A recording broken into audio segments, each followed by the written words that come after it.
मोगऱ्याचा मंद सुवास खोलीत दरवळा अन वसुधाताईंनी हलकेच डोळे उघडले. शामराव अलगद त्यांच्या शेजारी पलंगावर बसले. ताज्या फुलांचा गजरा वसुधाताईंच्या केसात माळत म्हणाले, लग्नाच्या 60व्या वाढदिवसाच्या खूप खूप शुभेच्छा.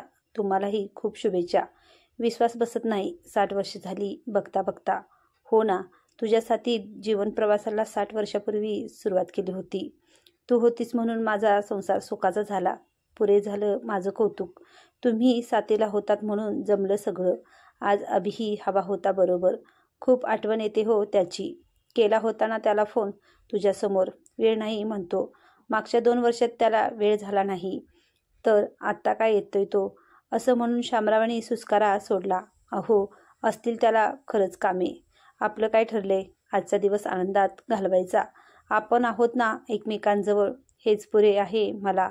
या गजऱ्यातल्या फुलामुळे कसं टवटवीत वाटते मला.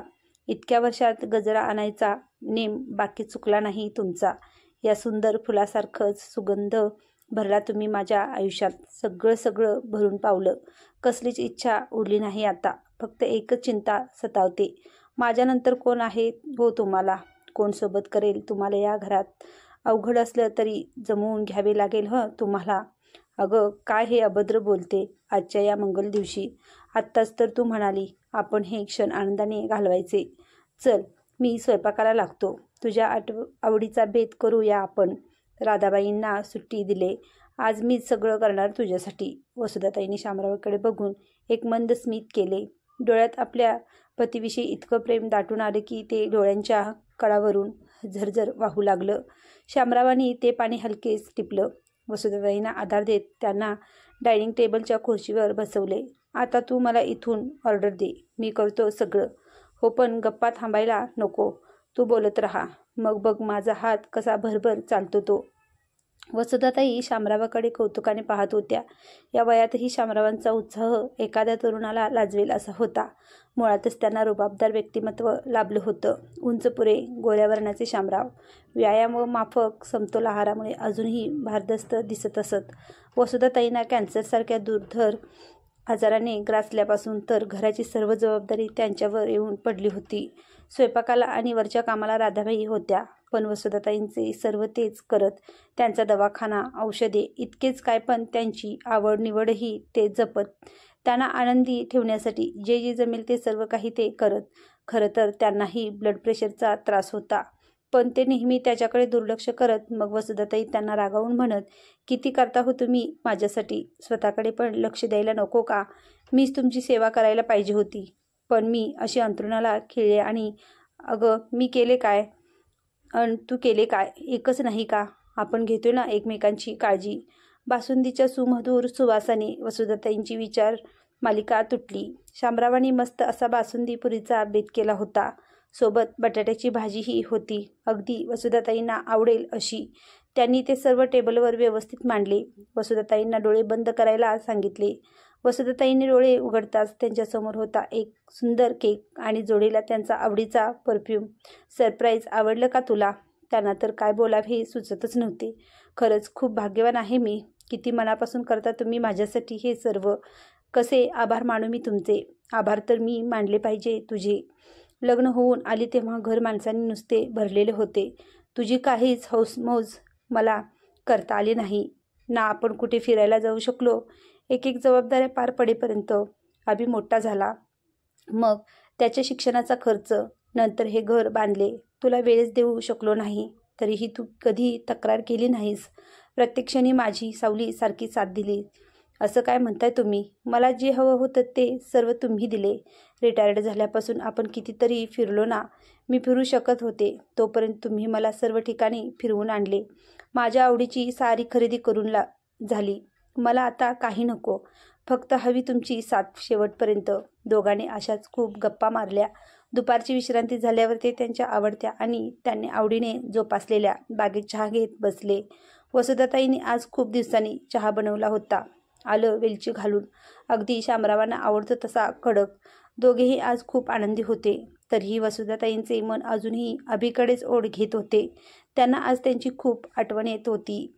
आज अभिही हवा होता ना आपल्यात. 2 वर्षे झाली हो त्याला बघून. व्हिडिओ कॉलवर दिसतो नुसता, पण मला त्याला जवळून बघायचे आहे हो. त्याच्या चेहऱ्यावरून शेवटचा हात फिरवायचा आहे. नातवंडांना छातीशी धरायचे आहे. परत एकदा लावूया का त्याला फोन आपण?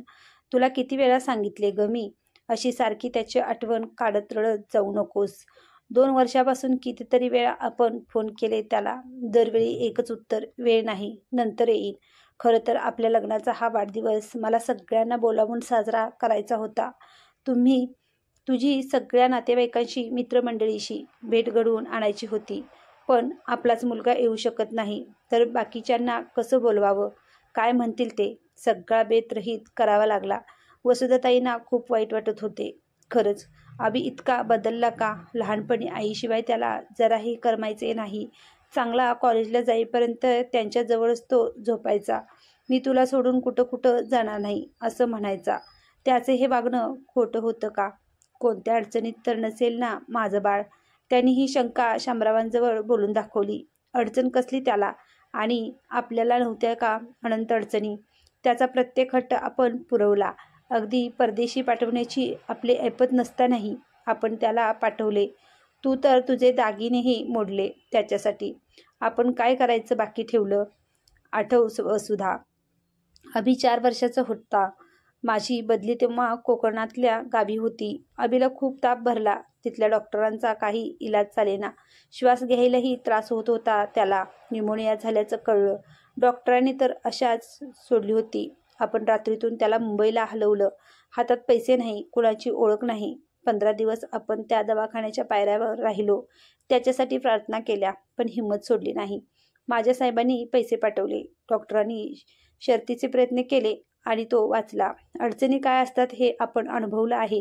प्रेम असेल ना वसुधा, तर सर्व अडचणी आपोआप दूर होतात. अभिचे आपल्यावरचे प्रेमच आटले ग. तो हे सर्व विसरला.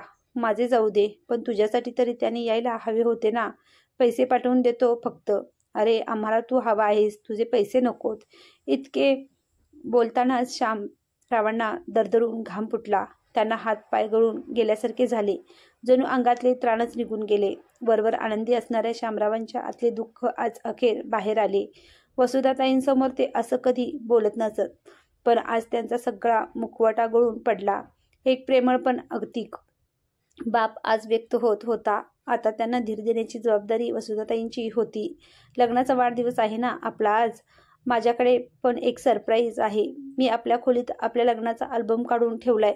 चला आपण त्या सुखद आठवणींना उजाळा देऊया. शामरावांनी जरा अस्वस्थच वाटत होतं म्हणून तेही लगेच आत जायला निघाले. एक एक फोटो पाहत पाहत दोघेही 60 वर्षे मागे गेले. त्या धूसर झालेल्या फोटोनी त्यांच्या आठवणी मात्र उजळून टाकल्या. डोळ्यापुढे होती ती नवरा नवरीची जोडी. आठवला तो सनईचा मंगलसूर. एकमेकांच्या गळ्यात हार टाकतानाचे ते हळूवार क्षण. हातात हात घालून मंगलवेदीवर एकमेकांना दिलेली वचने. जन्मोजन्मीची साथ देण्याची दिलेली शपथ आज पुन्हा आठवली. त्यांनी आत्ताही आपापले हात तसेच हातात घेतले, कधीही न सोडण्यासाठी. आणि ते दोघेही तसेच झोपी गेले. दुसऱ्या दिवशी नेहमीप्रमाणे राधाबाई आल्या. घरात सामसूम बघून त्या दोघांना शोधत त्यांच्या खोलीत गेल्या आणि समोरचे दृश्य बघून त्या जागीच थिजून गेल्या. फोटोंचा अल्बम उघडा पडलेला होता. वसुधाताईं शामरावांचा हात एकमेकांच्या हातात होता. चेहऱ्यावर एक वेगळेच समाधान होते. जणू ते एकमेकांना आश्वासन देत होते. जन्मोजन्मीच्या साथीचे. तृप्त मनाने ते निजले होते, कधीही न उठण्यासाठी. कथा कशी वाटली हे कमेंट करून सांगा आणि आवडली असेल तर लाईक करा. चॅनलवर नवीन असाल तर सबस्क्राईब नक्की करा. धन्यवाद.